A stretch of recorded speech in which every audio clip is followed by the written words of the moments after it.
श्री दुर्गा सप्तशती 12वां अध्याय। देवी चरित्रों के पाठ का महात्म्य। मैं 3 नेत्रों वाली दुर्गा देवी का ध्यान करता हूँ। उनके श्री अंगों की प्रभा बिजली के समान है। वे सिंह के कंधे पर बैठी हुई भयंकर प्रतीत होती हैं। हाथों में तलवार और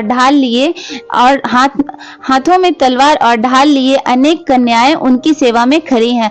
वे अपने हाथ में चक्र, गदा, तलवार, ढाल, बाण, धनुष, पास और तर्जनी मुद्रा धारण किए हुए हैं। उनका स्वरूप अग्निमय है तथा वे माथे पर चंद्रमा का मुकुट धारण करती हैं। देवी बोली, देवताओं, जो एकाग्रचित होकर प्रतिदिन इन स्तुतियों से मेरा स्तवन करेगा, उसकी सारी बाधा मैं निश्चय ही दूर कर दूंगी। जो मधु कैटभ का नाश, महिषासुर का वध तथा सुम निसुम के संहार के प्रसंग का पाठ करेंगे तथा अष्टमी, चतुर्दशी और नवमी को जो भी एकाग्रचित हो भक्ति पूर्वक मेरे उत्तम महात्म्य का श्रवण करेंगे, उन्हें कोई पाप नहीं छू सकेगा। उन पर पाप जनित आपत्तियां भी नहीं आएंगी। उनके घर में कभी दरिद्रता नहीं होगी तथा उनको कभी प्रेमी जनों के विछोह का कष्ट भी नहीं भोगना पड़ेगा। इतना ही नहीं, उन्हें शत्रु से, लुटेरों से, राजा से, शस्त्र से, अग्नि से तथा जल की राशि से भी कभी भय नहीं होगा। इसलिए सबको एकाग्रचित होकर भक्ति पूर्वक मेरे इस महात्म्य को सदा पढ़ना और सुनना चाहिए। यह परम कल्याण कारक है। जो मेरा महात्म्य महामारी जनित समस्त उपद्रवों तथा आध्यात्मिक आदि तीनों प्रकार के उत्पातों को शांत करने वाला है। मेरा महात्म्य महामारी जनित समस्त उपद्रवों तथा आध्यात्मिक आदि तीनों प्रकार के उत्पातों को शांत करने वाला है। मेरे जिस मंदिर में प्रतिदिन विधि पूर्वक मेरे इस महात्म्य का पाठ किया जाता है, उस स्थान को मैं कभी नहीं छोड़ती। वहां सदा ही मेरा सन्निधान बना रहता है। बलिदान, पूजा, होम तथा महोत्सव के अवसरों पर मेरे इस चरित्र का पूरा पाठ और श्रवण करना चाहिए।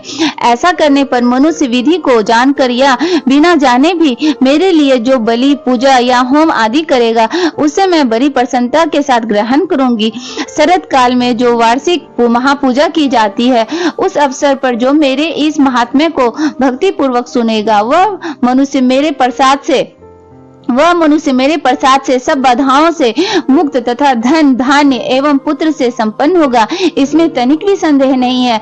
मेरे इस महात्म्य, मेरे प्रादुर्भाव की सुंदर कथाएं तथा युद्ध में किए हुए मेरे पराक्रम सुनने से मनुष्य निर्भय हो जाता है। मेरे महात्म्य का श्रवण करने वाले पुरुषों के शत्रु नष्ट हो जाते हैं। उन्हें कल्याण की प्राप्ति होती है तथा उनका कुल आनंदित रहता है। सर्वत्र शांति कर्म में बुरे स्वप्न दिखाई देने पर तथा ग्रह जनित भयंकर पीड़ा उपस्थित होने पर मेरा महात्म्य श्रवण करना चाहिए। इससे सब विघ्न तथा भयंकर ग्रह पीड़ाएं शांत हो जाती हैं और मनुष्यों द्वारा देखा हुआ दुस्वप्न शुभ स्वप्न में परिवर्तित हो जाता है। बाल ग्रहों से आक्रांत हुए बालकों के लिए यह महात्म्य शांति कारक है तथा मनुष्यों के संगठन में फूट होने पर यह अच्छी प्रकार मृत्युता कराने वाला होता है। यह महात्म्य समस्त दुराचारियों के बल का नाश करने वाला है। इसके पाठ मात्र से राक्षसों, भूतों और पिशाचों का नाश हो जाता है। मेरा यह सब महात्म्य मेरे सामीप्य की प्राप्ति कराने वाला है।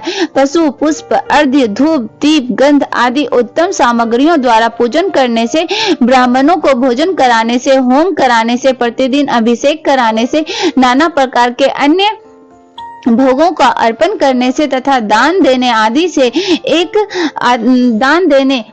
से एक वर्ष तक जो मेरी आराधना की जाती है और उससे मुझे जितनी प्रसन्नता होती है, उतनी प्रसन्नता मेरे इस उत्तम चरित्र का एक बार श्रवण करने मात्र से हो जाती है। यह महात्म्य श्रवण करने पर पापों को हर लेता है और आरोग्य प्रदान करता है। मेरे प्रादुर्भाव का कीर्तन समस्त भूतों से रक्षा करता है तथा मेरा युद्ध विषयक चरित्र दुष्ट दैत्यों का संहार करने वाला है। इसके श्रवण करने पर मनुष्यों को शत्रु का भय नहीं रहता। देवताओं, तुमने और ब्रह्म ऋषियों ने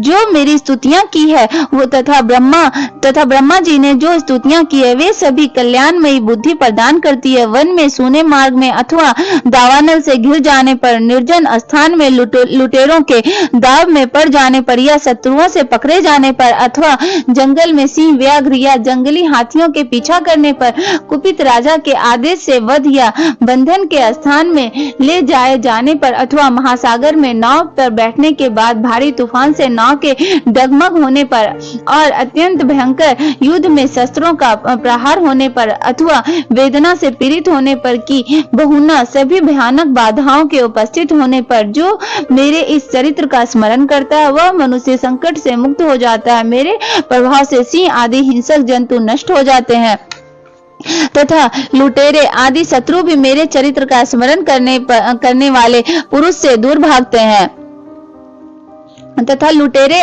और शत्रु भी मेरे इस चरित्र का स्मरण करने वाले पुरुष से दूर भागते हैं। ऋषि कहते हैं, यूं कहकर प्रचंड पराक्रम वाली भगवती चंडिका सब देवताओं के देखते देखते वहां अंतर्धान हो गई। फिर समस्त देवता भी शत्रुओं के मारे जाने से निर्भय हो पहले की भांति यज्ञ भाग का उपभोग करते हुए अपने अपने अधिकार का पालन करने लगे। संसार का विध्वंस करने वाले महाभयंकर अतुल पराक्रमी देव शत्रु शुंभ तथा महाबली निशुंभ के युद्ध में देवी द्वारा मारे जाने पर शेष दैत्य पाताल लोक में चले आए। राजन, इस प्रकार भगवती अंबिका देवी नित्य होती हुई भी पुनः पुनः प्रकट होकर जगत की रक्षा करती हैं। वे ही इस विश्व को मोहित करती हैं, वे ही जगत को जन्म देती हैं और वे ही प्रार्थना करने पर संतुष्ट हो विज्ञान एवं समृद्धि प्रदान करती हैं। राजन, महाप्रलय के समय महामारी का स्वरूप धारण करने वाली वे महाकाली ही इस समस्त ब्रह्मांड में व्याप्त हैं। वे ही समय समय पर महामारी होती और वे ही स्वयं अजन्मा होती हुई भी सृष्टि के रूप में प्रकट होती हैं। वे सनातनी देवी ही समयानुसार संपूर्ण भूतों की रक्षा करती हैं। मनुष्यों के अभ्युदय के समय वे ही घर में लक्ष्मी के रूप में स्थित हो उन्नति प्रदान करती हैं। वे ही अभाव के समय दरिद्रता बनकर विनाश का कारण बनती हैं। पुष्प, धूप और गंध आदि से पूजन करके उनकी स्तुति करने पर वे धन, पुत्र, धार्मिक बुद्धि तथा उत्तम गति प्रदान करती हैं। इस प्रकार से मार्कंडेय पुराण में सार्वजनिक मनवंतर की कथा के अंतर्गत देवी महात्म्य में फल स्तुति नामक 12वां अध्याय पूरा हुआ। जय माता दी। अगर आपको यह मेरा वीडियो पसंद आया हो तो प्लीज लाइक, शेयर और सब्सक्राइब करें।